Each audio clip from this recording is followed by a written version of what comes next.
What's happening, everyone? It's fight week, a big fight. We got Taylor versus Teofimo.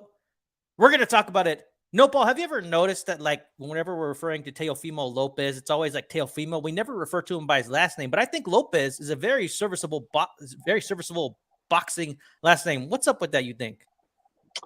I don't know, man. It's just his name is pretty unique, so it just towers over the last name, I guess, man.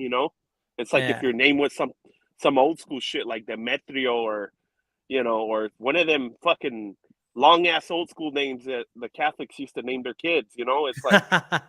It's just out there, bro. With a name like that, it's hard to you forget about the last name. And Lopez is pretty common, so there's probably about at least I'd say about 150 Lopez professional boxers. So you know he's Sure, probably but it's not as yeah. common or as relevant as like Garcia though. There's like a Mikey Garcia, Ryan Garcia. There hasn't been a Lopez like a notable Lopez since what? Tony the Tiger Lopez? Yeah, that's true. But I mean, in our culture, which encompasses the whole Latino umbrella, Chingos it's de a very, Lopez? it's one of the top five probably last names, bro. Garcia, Lopez, those names are all very common. Them dudes, them fucking Spanish guys did a lot of fucking. I'll tell you that. a Oh lot of man. re, a lot of reproducing. I'll tell you that, man. Claro, claro. I mean, how could they not? Okay, well, let's get into it. I want to give a warm welcome to our homie JC, who's in the house, and then we also got Pound for Pound Boxing Real News. Thanks for coming by, brother. Before we get into this huge fight, and it is a huge fight, man, there should be some real buzz, especially today after their press conference, man. I'm feeling it. This is a hot fight. Taylor versus Teofimo. But first, we're going to talk about Jaime Munguia, who's also fighting this weekend, man. I figure we should touch base on this dude. We've been covering him for what seems like years, but the dude's still only like 26 years old, and Deveryanchenko is like 37, right? So he's fighting this weekend. No, Paul, how do you feel about this fight, brother? Um, I absolutely love this fight, man. I mean, after a while, you just figure out what's going to happen with a person's career, and I guess it's just time to accept it. The acceptance of it's going to be small baby steps until they finally get a big fight. You know what I mean? Right. So, whereas the Charlo fans caught up to that, like what by his 10th fight, maybe they're just they don't care who he fights. They're just like they still pump him up. I guess that we have to follow suit and just understand that Munguia's taking baby steps still, but I think this is an awesome fight, bro. Last time I watched his fight, he looked like he's improving a little bit, and damn, that dude's a bruiser, man. He's in there, swinging big time combinations. He's an action pack fighter, and this fight ain't gonna be no exception. Now, as far as Derevyanchenko, he could be getting older. The dude only fights like one every 2 years, so maybe if he lives his life correctly, doesn't drink too much, and stays in the gym, then that's a good preservation for him. To take some fucked up fights, which he some grueling ass fights. It's it's like a preservation approach to his career. So I guess there's a possibility that he still has a lot in him, but he's mostly there for the paydays. I'm excited about this fight in the sense that it's a good fight, but I'm not going to watch it at all. I'm going to just be honest with you because of the fact that I have discovered that I don't do myself any service by trying to watch two fights at the same time. You know what I mean? I can't get fully into a fight of importance if I'm gonna have another fight on my mind. So it's kind of like, you know what I mean? Like I've decided to just focus on one event. You know what I mean? One event per day, I guess, per weekend. So you I'm won't only watch gonna. British boxing in the morning before a main event in the evening? Of course not, man. And that's if you want to bring that up, bro. It's like that's the one thing I hate about those British cards is, damn, bro, they got like 20 damn fights, and it's like you're just if you're there like a dumbass watching all of them, come on, bro, I don't got time to burn like that. So I'm not gonna waste my time with that British boxing, you know, and I'm not gonna waste my time with Munguia Derevyanchenko. Although, it is a good fight, but these damn promoters got to get with the program and because there's plenty of weekends where we're not getting our money's worth with boxing.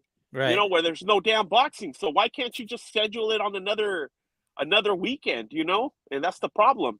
That's why it's not really worth it to pay for like a lot of this boxing, because you're gonna you're gonna plan a fight on another day when there's already a fight that's more important. Come on, bro. Don't do us like that. Get all these fights deserve their own date. Don't be counter programming each other and stuff like that. I hope they learn that soon. But in the meantime, I'm gonna only stick to one event, one basically one card. In this case, it's gonna be the top ranked card. I hear that, dude. And you know what, Nopal, you're right. This actually is a good fight, especially in the sense of what the odds makers have to say. Now, this stunned me, okay? Munguia is a little more than a 5-1 favorite against Deveryanchenko. Now, I thought the odds were going to be like 10-1, 15-1, right? Because if you ask me, in that, I think it was the Carlos Adames fight, this was right after Deveryanchenko fought Charlo. I thought he looked like shit, okay? And apparently he's won a fight after that, right? But he's going in there. I think he's kind of a worn fighter. And like you said, Nopal, I think people are sleeping on the improvements of Jaime Munguia. He gets better and better. People act like he's like this robotic, kind of like the old school, just punch type Mexican style. No, no, no. He's turning into the modern Mexican style. Great head movement. The guy can throw punches. He's got one hell of a chin. I'm not saying the guy's perfect. He actually has a lot of flaws that I could go in on, but he's a very fan-friendly fighter, and I think he does have a skill set that would make him, in my opinion, I think he could be the next guy at middleweight, bro. Wow, maybe. I mean, we've looked at how some promoters put their guys in good positions. In this case, it's a great position. Maybe by the time that the other guys get exposed, maybe they take the tough fight before he does, and he can just swoop in there like an eagle and beat all these guys just like Floyd did. Once all these guys got losses, okay, start calling these dudes out, like, and pretend like you've been calling them out forever, and then Right. just swoop in and put that resume on put that name on your resume. Just like a damn, not, I said an eagle, but that's more like a vulture. Like a Yeah. vulture approach to your career. You know what I mean? You're right. And don't get me wrong. He has been a bit of a cherry picker. And I do think this Deveryanchenko fight, although Munguia is keeping busy, which I like, so if he's going to take a serious fight next, that's all right. But this is a little bit of a cherry pick. His career has been slowed down, even though he's already a legitimate former world champion, right? He beat, what was that guy's name? The guy who beat Cotto. Munguia beat him, and he was drawing in crowds. This is like right when the HBO era ended. That's how long Munguia has been around for, dude. And apparently he's selling well with this fight too. The guy's a draw. And I do think the middleweight division is aging out a little bit. I think he beats Triple G right now. I think he beats Charlo right now. I think I would favor him against pretty much any middleweight, but that's just how I feel. Not that I'm a huge fan. I just like his chances, Nopal. That's all I'm saying. Yeah, and hopefully soon he can get these fights, but it's hard to say, bro. And it's not all his fault, to be honest, man. It's easy to look at this carefree youngster right here because you look at him training, he looks really wholesome, like he doesn't even give a damn about who he's fighting. He's, a lot of times in our delusion as fans, we look at these guys like these guys are like, let's just say, for example, 1,000 warriors all trying to get to the top. But in reality, it's not like that, bro. It's time to wake up. These guys it ain't like that. There's only a select few, maybe I'd say about 15 at the most, in all the fighters anywhere that think that way, that they want to make it to the top. Most of these guys are just out there for the pay. So, once you acknowledge that, then, and like I said, it's easy to get irritated with Munguia because the guy has no sense of trying to prove anything, really. So it's easy to just look at the guy and be like irritated. Like we want him to go to his promoter and say, "Hey, man, I really want this fight with Charlo." But guess what? Just like in Charlo's case, Charlo hasn't done that shit. So in reality, why should we expect something from Munguia that nobody else is doing anyways? The only reality is there's a select few, like I said, that want the best fights. I mean, we know who they are.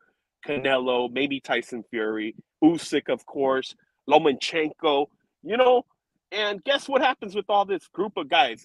In Canelo and Lomachenko's case, nobody appreciates them anyways. Right. So in reality, why are we going to blame a guy like Munguia and even Charlo? You know what I mean? I've been very hard on him, but if the guy got it fights somebody hard and he gets his ass whooped, all he's going to get is criticism, and his fans are going to hate him once he loses. So, maybe it's a smart thing. It's called preservation. Hey, bro, who am I to judge? Bro, that's a great point, dude. When you look at Jaime Munguia's resume at 26, as far as like a 26-year-old goes, his resume is probably better than I would say 95% of the field. Probably, bro. Like he's actually got a somewhat decent resume when you don't count people that are doing it the right way, like Shakur, like Teofimo Lopez. Benavidez got a pretty good resume right now. But besides that, I mean, you can kind of count them on maybe two hands, bro. Like his resume is not that bad for a 26-year-old. I think his resume is better than, Tank Davis is what, 28, So I don't know, like at 26, Tank Davis wasn't doing much, right? But he didn't get all this heat. You're right, bro. Like Munguia gets unnecessarily shit on for no damn reason. So and that's a the great reality, Chicano, is Tank got a shitty resume, bro. All them dudes he fought, including Ryan Garcia.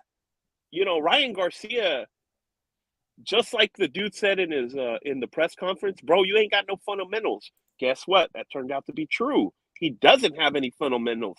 Although the amateur careers get blown out of proportion, that doesn't mean these guys are going to be massive pro athletes, professional boxers. You know what I mean? So right. When you look at Tank's resume, it's going to be shitty and it's going to look a little bit like Floyd. When you start putting them asterisks on him, on the situation, you're going to see that his promoters are very smart. They put in fights that appear to be dangerous, but they're not. They're not. Turns out Ryan Garcia ain't as good as, and most of us knew that he wasn't that good. We were just hoping for a miracle, and it didn't happen. Right. And for the record, the Mexicans were not calling for that fight. Everybody makes it seem like everybody wanted that fight. I mean, I didn't want that fight. Did you want that fight? Nobody wanted that fight, really. Only in the sense that, we're suckers for big events. Yeah. Either way, everybody wants to see a huge fucking event, and we knew it was going to be huge. But as far as, because we do back Ryan Garcia, even though we talk stuff about him, it's just reality. It's hard to see somebody that delusional, and not tell them the truth every once in a while. But we didn't want that fight in reality because he wasn't ready for it. You know what I mean? And we knew that, but that ain't going to stop us from rooting for him or having his back. You know what I mean? If he decides he wants to fight, let's say, which ain't going to happen, but if he goes out there and says, hey, I want to fight Spence, bro, we're not going to agree with that fight. But guess what? We at a certain point, we still got to root for him because that's our boy. You know what I mean? Because he's Mexican? Yeah, exactly. Because he's Hispanic. You know what I mean? We're still going to have his back. You got, maybe not you, but No. You know what? I just really like Spence, and I think I don't know, Ryan Garcia bugs me, bro. I could count on one hand the amount of times I've rooted against the Mexican. Okay, I know for sure I rooted for Martinez against Chavez Jr. Right, and if I think, I'm sure I could come up with a couple. I've always rooted against Mikey Garcia, that fraud. Right. Yeah. So I mean, there's exceptions to the rule, no Paul. That's all I'm saying. Hey, let me ask you, do I got to add another raccoon to the picture right there? All right. I'm just kidding. It's time for me. I'm just kidding. Okay, time to stay on code. I'm rooting for Teofimo Lopez because you said so. Hispanics, we should be rooting for Hispanics. Is that right? Nah, man. You know what? We could all do whatever we want, bro. We live in an era where, I was just kidding with you, bro. We live in an era that, you know what I mean? We got people choosing whatever they want to be or whatever. I'm not going to go deep on that, but we're forced to accept it. So, something like that should be really easy some other stuff, boxing related or whatever, should be amazingly easy to accept, at some point. Dude, you know what? Great stuff, Nopal. We're going to talk on that later. People being what they want to be, identifying how they want to identify. Now, we're going to get into a little bit the Spaniard, Teofimo Lopez. He's back to being a Spaniard, right? And, like Nopal said, he is Hispanic. So I want to know, Nopal, are you going to be rooting for Teofimo Lopez in this fight? Of course I am, man. Absolutely. Especially since he's fighting Taylor, bro. I don't like Taylor. He's a little prick. He's a very good-ass boxer. I'll say that. He didn't do too good on his last performance. But, hey, they're all entitled to have a weak performance. There's a lot of factors that could have been going to that. Maybe he can't make the weight that easy anymore. Maybe that guy was just a tricky fighter. We've seen fighters that give every fighter trouble, but they never get the wins. And guess what? That Catterall guy looked like he's one of them. You know, he can make everybody look good, but just, you know, in reality, I still think that, you know, it is what it is, man. Not everybody does good every fight, you know? So, yeah, of course, I'm going to root for Teofimo, you know? Nice, bro. Want to give a shout out to Team Batman Boxing, who's in the house, and he says Taylor needs to be careful on his entry during the first phase of attack. Once he's inside, he gets Teo in a bad place. Taylor on the inside will do damage, body and head. I resonate with a lot of that, and you'll hear that in my breakdown, man. And he also says that he's got Taylor probably stopping Teo, but definitely getting the win. Damn. Well, you know, this is a damn good fight, man. And you know what? Like, I feel like people have slept on this. I also feel like Maestro said, like, I feel like the promotion hasn't been very good for this fight. This fight should be a bigger deal. We're talking about the Ring Magazine junior welterweight champion who should be undisputed. He relinquished those belts, but he is the man at 140 pounds, whether anybody likes it or not. I know some people think that Catterall won, but I wouldn't call that a robbery, although I do think Taylor got a little lucky. Taylor's the man, no matter how you slice it. I don't care if Romero's out there with the belt. I don't care if Prograis got a free belt. Taylor is the guy to see if you want to be the lineal and Ring Magazine champion of the 140-pound division. Teofimo Lopez has fought twice at 140 pounds and is now taking on Josh Taylor. This is a damn good fight, and this will give Teofimo the opportunity to be a 2-weight division Ring Magazine and lineal champion, bro. This is a hot fight, no Paul. It is, bro. I'm very happy that it's, well, you know, I'm happy that it's not on pay-per-view, but at the same time, if it was, you know, I'd still be watching it. So, you know, yeah, maybe they should have made it a pay-per-view for it to get more attention. You know what I mean? It's crazy how it doesn't have that much attention, but this is a hot fight, bro. It's a good ass fight. I don't understand why they're not putting more attention on this fight. Maybe it was the comments that Teofimo said about Top Rank only caring about black fighters. And to be honest, man, he has a point there a little bit. You know what I mean? I think that he has a little bit of a point. Like, they're giving hella attention to black fighters, and yeah, they're very good and all that, but they're not showing the same the same level of attention to the Hispanic fighters. And you know, I think it's a little bit unfair that they have to have Andre Ward and Timothy Bradley both at the same time. And when you hear them talk, bro, you can literally hear they have so much, you know, they have so much interest, and they're so in tune with the African American style of boxing, and they praise every good thing that they do. But when it comes to other kind of fighters, they really don't praise these guys like that. They don't, you know. It's like, and I think that maybe they should add another guy. You know, I still really love their commentary, but you know, I think that to make it a little bit more fair, they should add a Latino in there, man. You know, to kind of break up the one-sidedness of the way that they praise fighters, especially Andre Ward, man. Dude's my boy, but at the same time, every once in a while I gotta tell him, man, you know, I gotta kind of break him straight and tell him that he's too one-sided when it comes to praising African American fighters. It's like, bro, there's other fighters out there doing the same or better stuff. Why don't you show them a little bit of love too?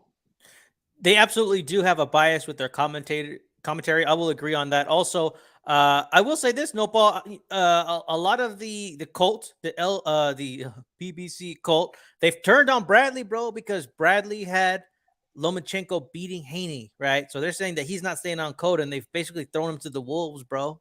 And Shakur, you know, they're throwing Shakur to the wolves too, but that's a whole nother side subject, though. The reality is you can only stay on code so much, bro, especially when your people are making you look freaking really bad, bro. Comes to a point where you got to put your people in check. You know what I'm saying? So every once in a while, Bradley steps off code or whatever. That, I think that was great that he's kept it real with Lomachenko, because Lomachenko actually is way more slicker than most of these other fighters. You know what I'm saying? He's way slicker than Devin Haney. So, you know, for that narrative that only certain culture can be that slick, bro.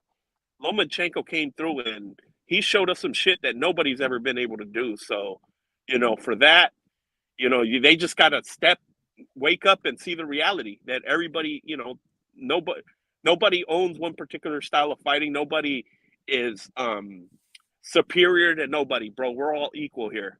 You know what I mean? We all have the ability to fight however we want, whatever.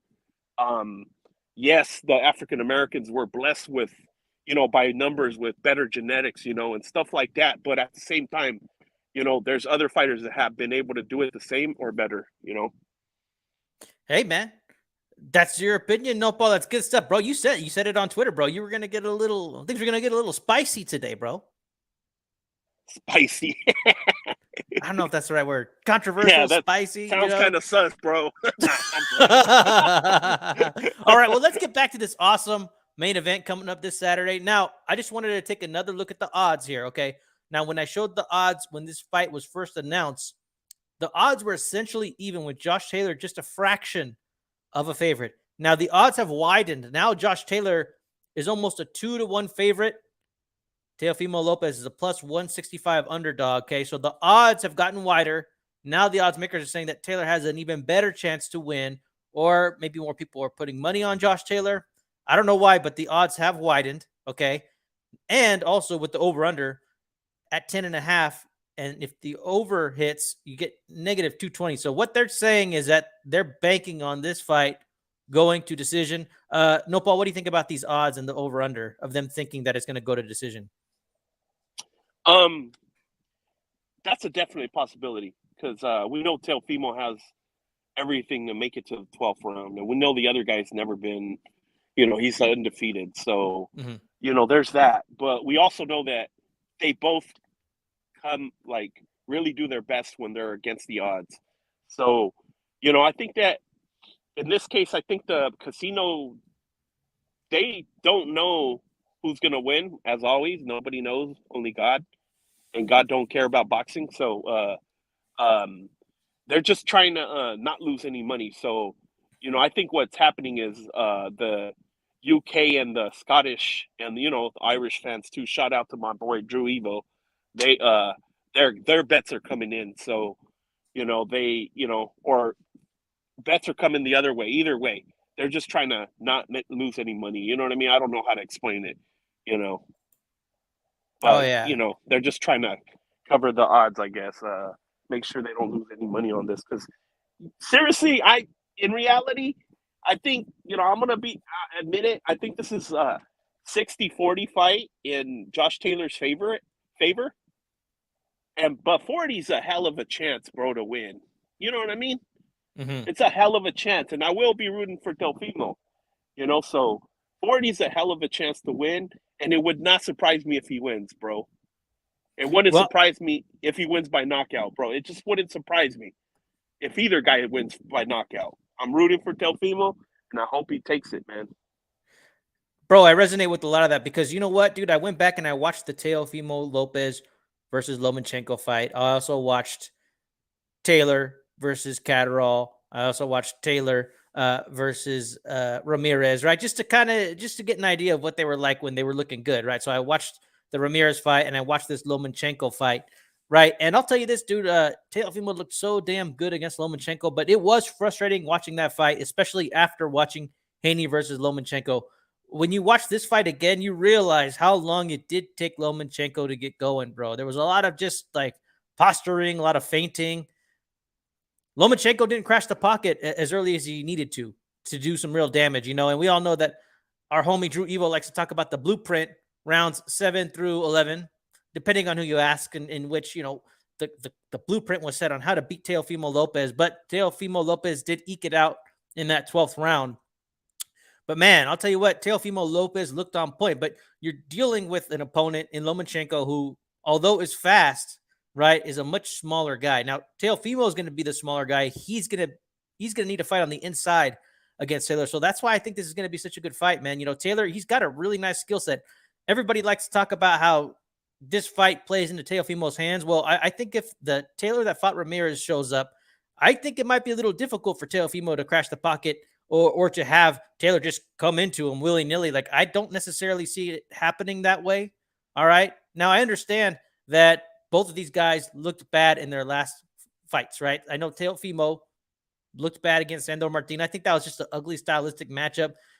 I hate styles like Sandor Martin. It doesn't do the sport of boxing any favors when you reward just that awkward running, does not want to engage type style. We're here to see a fight.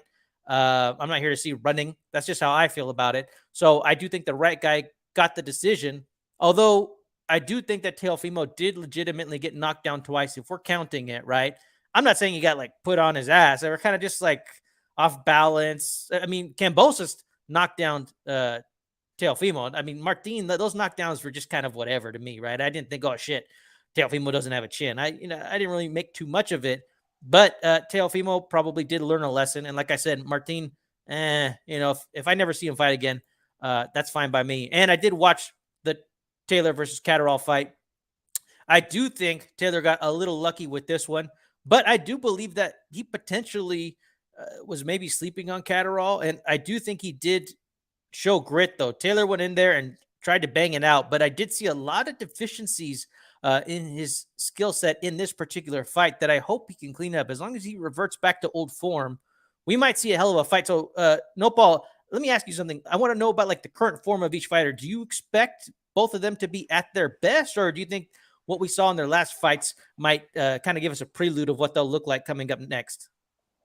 I do expect them to be at their best because, in Taylor's case, bro, if you're too small for the weight, move the fuck up. Stop being a fucking little bitch, coward, and move up to 147. Yes, we know you're going to be a bum at 147 if you move up.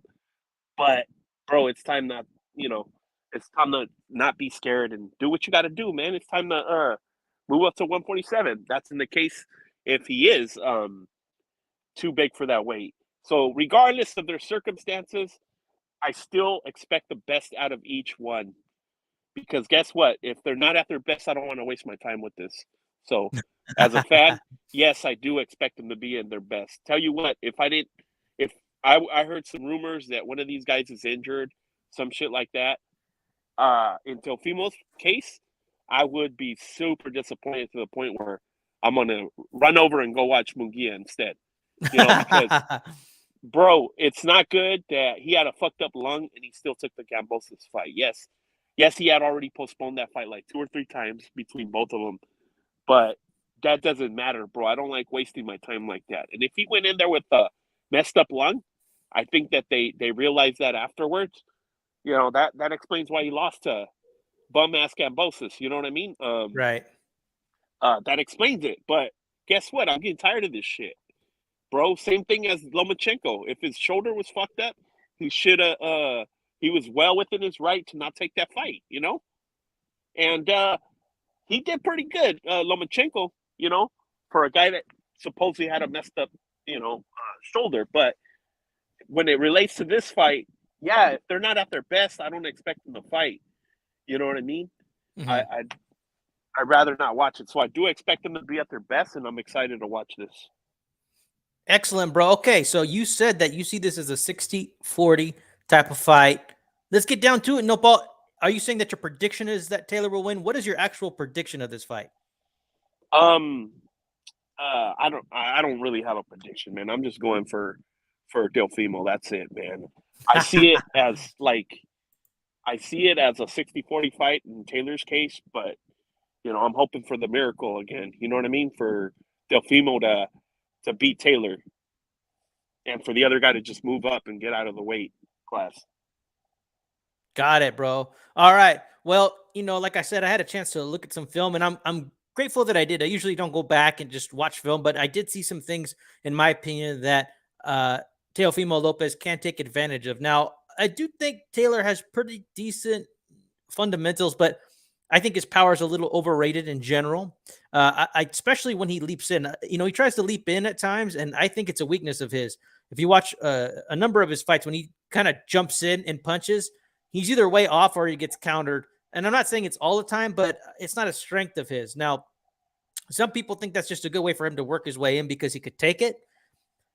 I think he's strong in a sense. Like, I think maybe he can take it. I mean, he's not scared to go to chingazos, and he's not scared to go to war or to go into the deep water. Okay, so I do respect Taylor's tenacity, but Teofimo Lopez has one hell of a left hook. I think he's got great timing.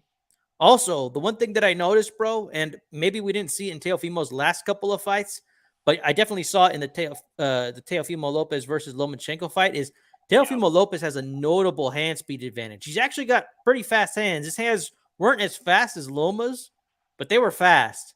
And he has pop too, bro. He has pop. I think it could still carry up, bro.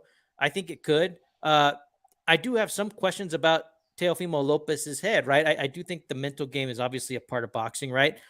I'm not sure how he's going to react to being in the deep water against a legit, notable game 140 pounder. Okay, we're talking about Josh Taylor, who has size, right? Who knows how to fight at different ranges, bro. Like, I think that if you look at the Ramirez fight, when Taylor fought him, Taylor did a really good job of not going forward all the time, like the way he did with Catterall. Like, I think he was trying to prove something. Like, well, if I can't outbox him, if I can't outbox Catterall, what I'm going to do is just keep moving forward, and that'll help give me the win because it's going to look like I'm pushing the action. Like, I think that's kind of what he had to go with. But if you go back and watch the Ramirez fight or even the Prograis fight, he's good at staying in certain ranges, right? So this idea that he's just going to come forward on Teofimo all the time, like, I don't think that will happen all the time. He's good at just kind of staying in a range and kind of waiting for you to come in, pop the jab, do some head movement. Also, I think he can fight well on the inside. He's a very decent inside fighter. He's not scared to go in there to bang. He's not scared to use his body weight and put it on you. He's not scared to wrap you up and tie you up. He's good in the clinches, huh? Yes, dude. And Teofimo's going to have to deal with those clinches, bro. He's going to have to deal with those clinches. Teofimo don't really like clinches, huh? Bro, he doesn't know how to react. He did all right in the Loma fight, though. And we know Loma's a master in the clinches. So maybe that was partly the referee, but he did okay, and I'm hoping, like I said, I do see it as a 60-40 fight. I think that Taylor has more of a chance to win, but I'm hoping that the Lomachenko that was focused and that read the distance perfectly versus Lomachenko, and that kind of put a scare in Lomachenko, because for the first 7 rounds, Lomachenko was scared to come in, because every time he'd come in, he'd get popped. The dude used his size advantage very well, and as you did say, this guy just had problems with the Catterall dude. The same way, every time he'd come in, he was getting kind of outboxed every time he went for it. So I'm hoping that Teofimo comes up and that he's focused and that he's confident and that he does the same thing, tries the same game plan. And something that I just remembered, the dude was giving he was relaying the information that he told Rolly as far as fighting Gervonta, is to not really commit. And that's exactly what he did against Lomachenko. He didn't try to go out and prove anything. He didn't try to chase Loma down, anything like that. He just waited for Loma to fall into the traps, and that's it, the whole fight. And, he didn't overcommit. He didn't take no big risks in there. And if he does that, I'm hoping that he beats Taylor. No, dude, if I had to root for one of the two guys, I would probably root for Teofimo Lopez.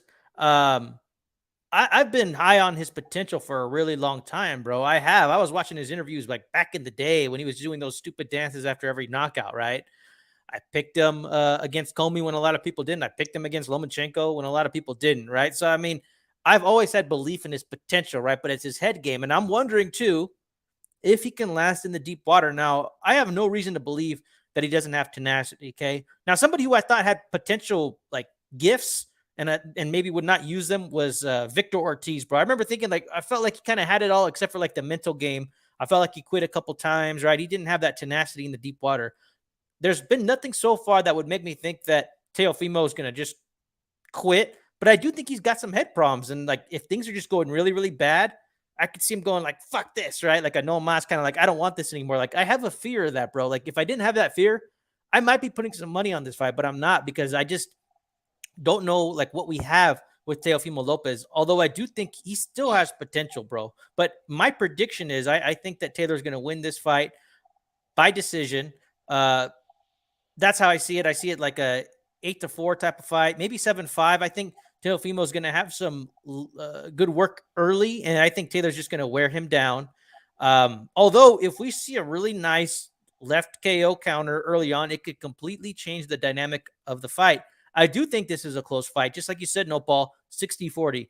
Lomachenko, Teofimo does have a chance, bro, but I think that his chance is going to be by putting Taylor on his ass early, right? And then crashing the pocket and just taking advantage, but not like going too crazy, right? And just impulsively just going in there and crashing the pocket. He needs to think. Although I don't know if Taylor can make him pay. Like, I think that if Taylor's getting swamped with shit that he's never been hit with, like, I don't know. But then again, if you look at the Taylor versus Prograis fight, like, Taylor was taking some chingazos, bro, and it didn't really stop him. I mean, I do believe in Teofimo's his power, bro, but this is 140 pounds, and Taylor's huge compared to Teofimo Lopez, bro. Like, it's a very interesting dynamic, but I have Taylor winning by decision. But like Nopal said, I see it like 60-40. I think Teofimo Lopez could easily win this fight. That's what makes it such a good fight. The odds makers are telling you that this is a good fight. And on top of that, too, dude, Josh Taylor is a little older. He's 32. Nopal, you were talking about the rumors of injury. Are you talking about injury on Taylor's side? No, I was I don't remember mentioning that, but I was just saying as as far as if they are injured, I would expect them not to go through for the fight because I don't want this event being wasted on somebody not being 100. So no, I didn't hear anything about anybody being injured. Okay. Well, I have heard a rumor, right, that maybe Taylor's not the same anymore, that he's got some injuries, that he's just not going to be able to use his footwork like he used to. Well, I mean, I think if his footwork is as good as it was in the Catterall fight, I think that's fine. Like, I think that his movement's actually pretty decent. Uh, his upper movement's pretty decent too. And like I said, he's got that physical strength, but he is older, but I don't think it's going to matter with the style of the fight that I think this is gonna be in my head. Like, I just think with the style of how it's gonna look, it's gonna be a little ugly. I think that some people are gonna be mad at Josh Taylor with the way he tries to smother Teofimo Lopez. And Teofimo Lopez looks pretty strong, but just because you look physically strong, I mean, doesn't mean that you're gonna be able to impose your strength on the other guy. Like you said, I think that Teofimo did good in the clinch against Lomachenko, right? But against bigger guys, is it gonna work? I mean, do you know who I thought looked strong but didn't really use his strength and was never like, oh, this guy's using his physical strength? Was Andre Berto, right? I mean, he looked pretty yoked, right? But the stronger of the two was Victor Ortiz. Victor Ortiz had some real strength.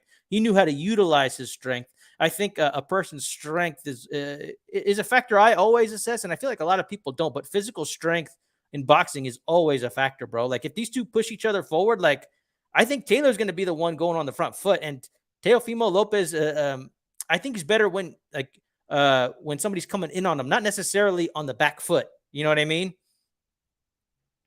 Yeah. So this is a good fight, man, and I'm looking forward to it. We saw their face-to-face today. These guys, they hate each other, bro. Like, they had like a fat security guard there. They couldn't do a face-off, right? And Teofimo had a beautiful quote, bro. He said this. He said, aim for death because that's where life begins, right? And what he's saying is, and I think he's just talking more about the fact that he wants to catch a body, right? He says that he wants to kill Josh Taylor in the ring. That's what he said. Nopal, what are your thoughts on comments like this? I criticized Deontay Wilder a long time ago for saying that, but that's probably, and I'll be honest here, that's probably because I wasn't a fanboy of his or a fan of his, of Deontay Wilder. But as I can see where Teofimo is coming from, because he does have a lot of issues, and we know that in moments of stress, people need to cling to stuff. You know what I mean? Sometimes they need to cling to something to make them feel like tougher. So, I don't, like I said, I don't support this type of comment, but the man's got to do whatever he has to do to pump himself up. So, I could take it or leave it. You know what I'm saying?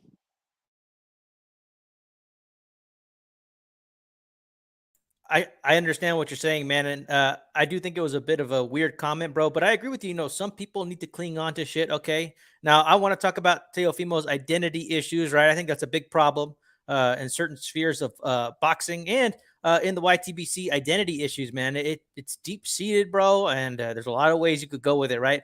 But one of the things that might make Teofimo feel better, it's something that he's certainly propping up, right?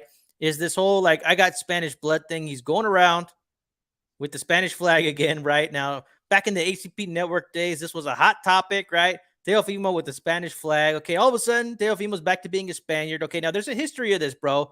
He's been going around with the Spanish flag for a while, right? In his history, you could tell his dad's a big part of it, right?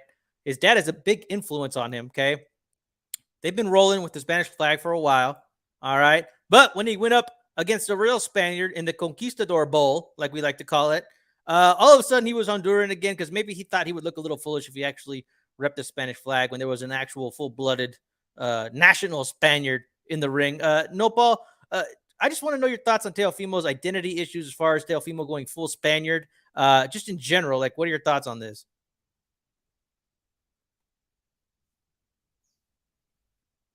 Nopal, can you hear me, brother?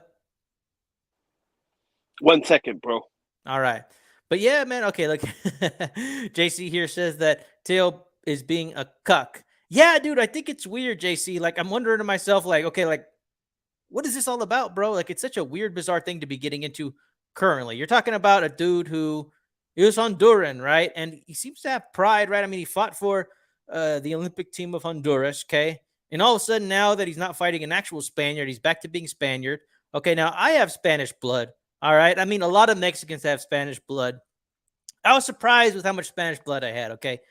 I took a DNA test. All right, I did. Okay, and my family, I'm Mexican, bro. I'm as Mexican as it gets. Yes, my Spanish isn't the greatest, but my mom was born in Mexico. My dad, first generation Mexican American, right? I mean, so I'm from the tierra, pretty much, right? I mean, it's almost right. I was born in California. Okay, I'm pretty damn Mexican, right? But I had over 60% Spanish blood in me. Okay, my girlfriend, she thought she was like this little Indian woman from the pueblo, right? No. She took a test. She was shocked to see how much Spanish blood she had. Over 60%. We're a mixed-blooded race. There's no such thing as like the Mexican race, right?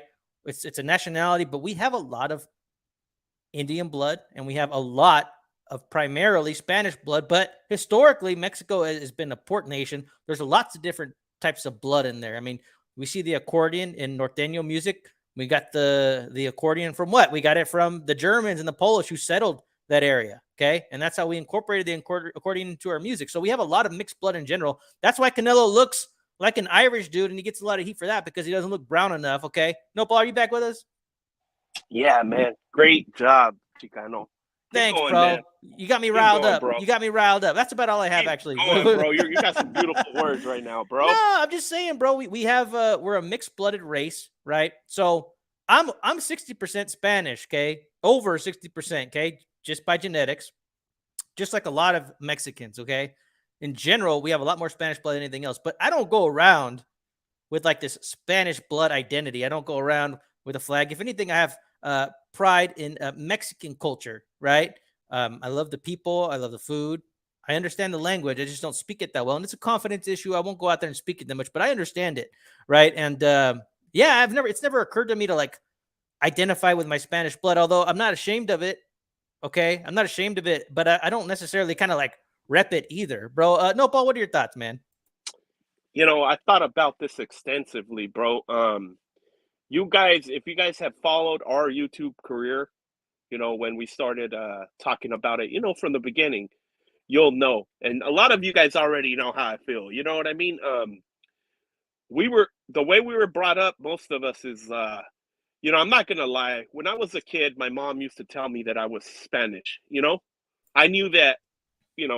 I knew I was Mexican, but my mom would always kind of tell us that we had Spanish blood, which wasn't even necessary. But in our culture, it's a normal thing to be told stuff like this. And guess what? When I went to elementary school, I noticed that my brother was telling his friends that he was Spanish. My older brother, and he really thought he was Spanish, though. He ran with it until a point. I think that we were about 6 or 7 years old. My dad sat my because my dad's pretty dark and my brother's pretty dark. He had to sit us both down. I wasn't the one going around telling everybody that I was Spanish.